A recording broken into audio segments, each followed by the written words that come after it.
Hey there, welcome back to the channel. As 2024 comes to an end, we are heading into 2025 with the intentions to reclaim our power. And how we reclaim our power is by reclaiming our health back. And today I'm going to be sharing something life-changing, how you can be healthier than 99% of the people, especially in 2025. And the best part, it boils down to 4 key habits that anyone can master. Ready to transform your health? Let's dive in. Step 1 is all about what you put on your plate.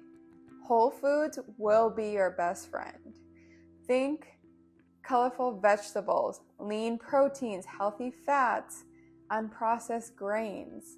You want to eliminate the junk, reduce the sugar, and focus on nutrient-dense food that fuel your body.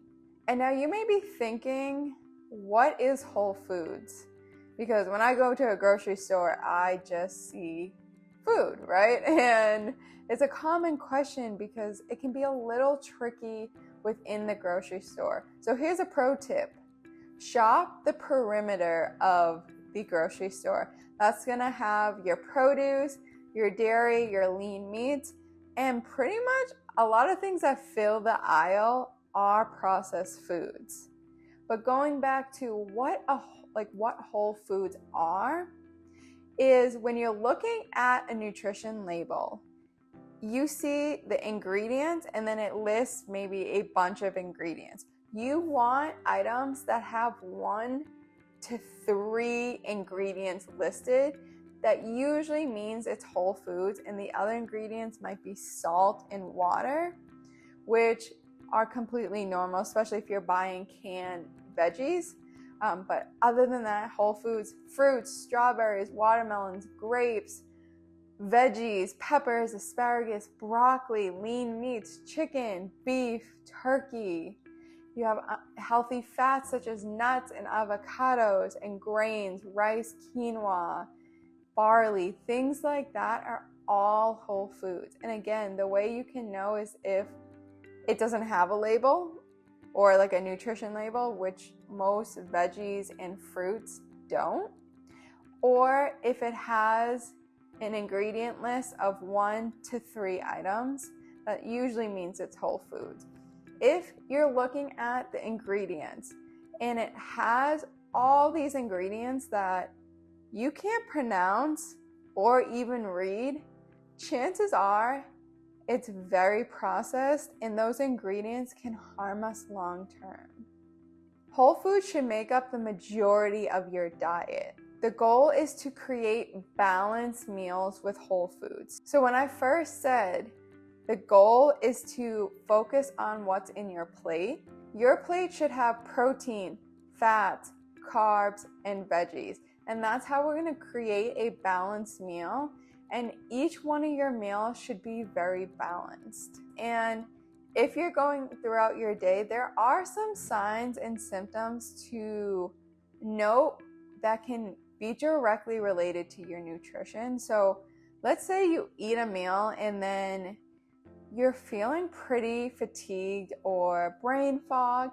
It might be because you're missing a key macronutrient, which are your proteins, carbs, and fats that are crucial to helping you survive the day or last throughout the day with everything that you have to do. So as you're changing your plates and your diet, pay attention to some signs or symptoms that you might be experiencing, because oftentimes we might just be missing a key macronutrient in our balanced meals.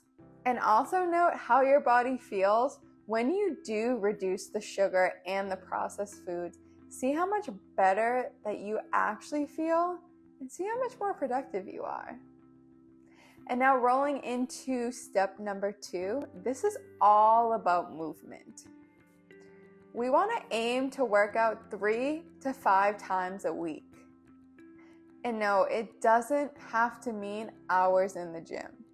You want to mix it up with strength training, mobility exercises, and cardio. Whether it's a 30-minute at-home workout, a brisk walk, or playing your favorite sport, Consistency is what matters. If you don't like to weightlift, that's okay. You have to find something that works for you, but consistency is key. But even if you don't like weightlifting or strength training, I do suggest you try to do it one time a week to help really build your muscles.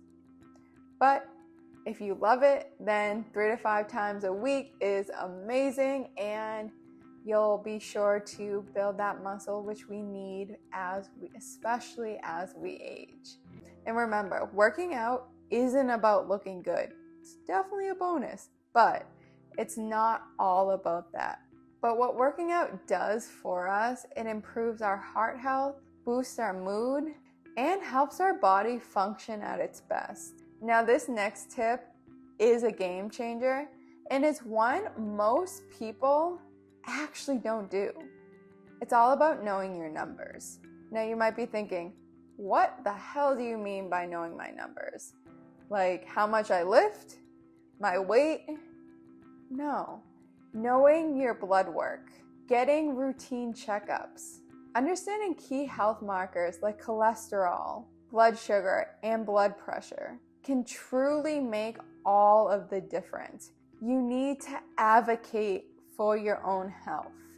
It is so important to actually know what is going on in your body.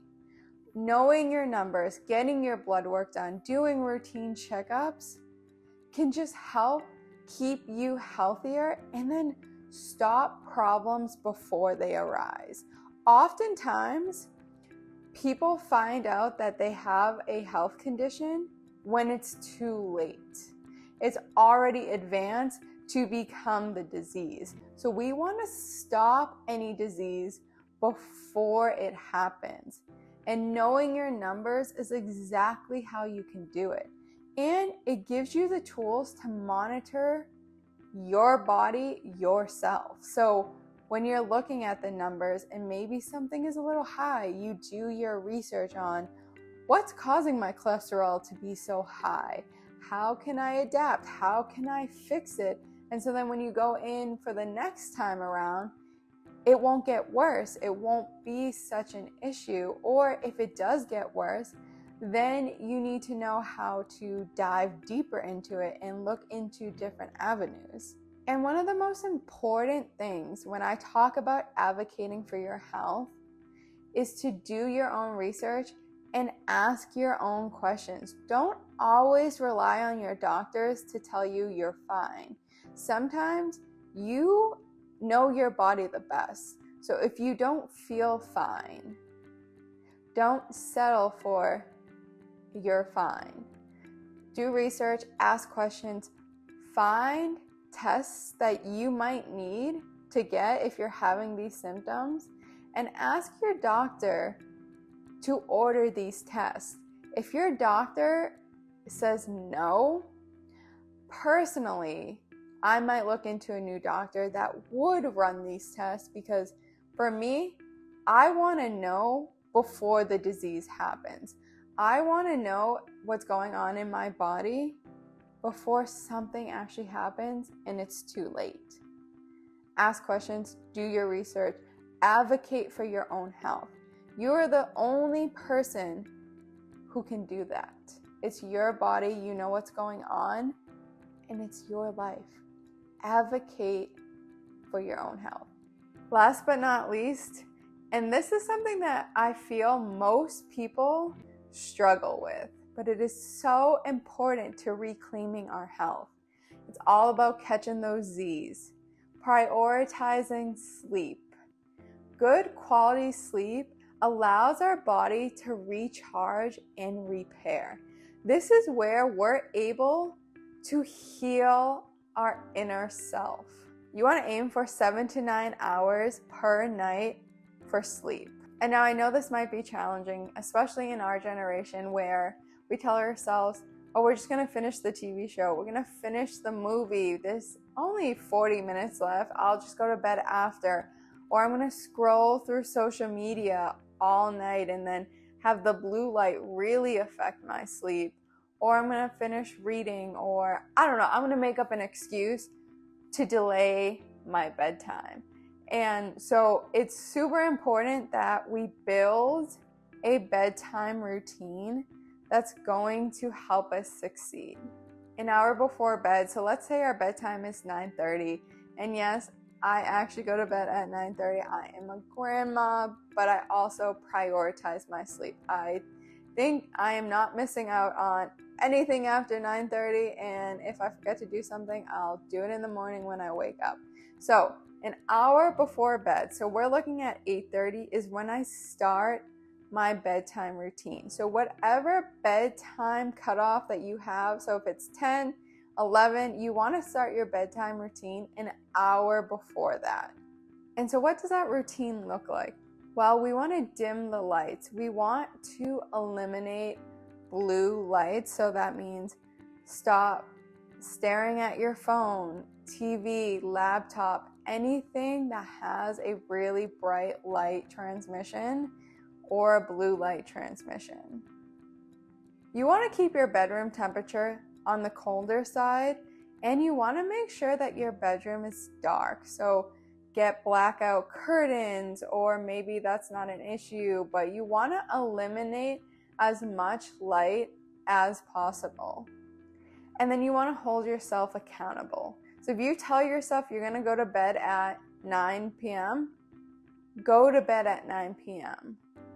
Don't delay it, because the more that you tell yourself you're going to do something and then you don't do it, it actually builds stress in your body. And stress is a whole nother topic that we can talk about in another video.